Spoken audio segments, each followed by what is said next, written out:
Our top story this morning: after months of frustration, anger, and uncertainty, the suspense will soon be over. In 29 hours from now, Korea's Constitutional Court will announce its decision on whether to uphold or overturn the impeachment motion against President Park Geun-hye. Given the sheer weight of national interest in the decision, the court will allow broadcasters to televise the ruling live. Ji-yeon starts us off. The wait is nearly over. Korea's Constitutional Court has announced a date to deliver its verdict on the impeachment motion against President Park Geun-hye. The ruling follows 2 months of impeachment hearings held since the motion was passed by the National Assembly late last year.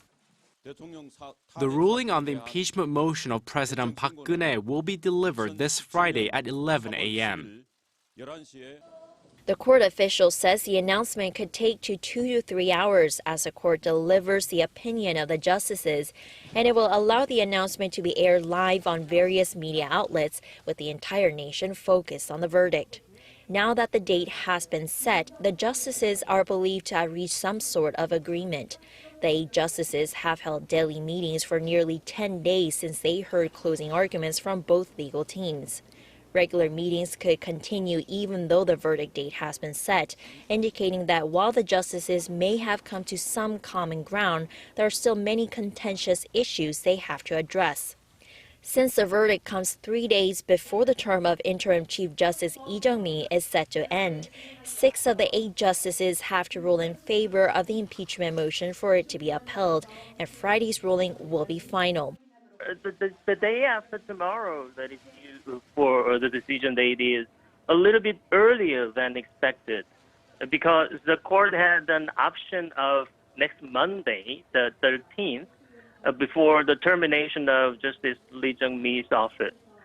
Based on this fact and the court's attitude to this case, I personally guess that the justices could come to a conclusion with itself without severe difficulty.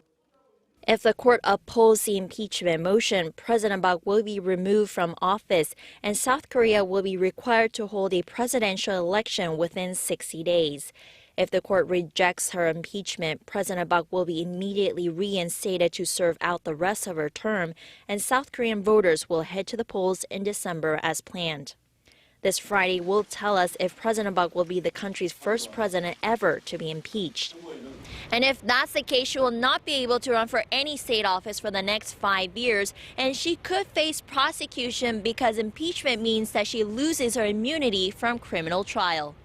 Ji-yeon, Arirang News.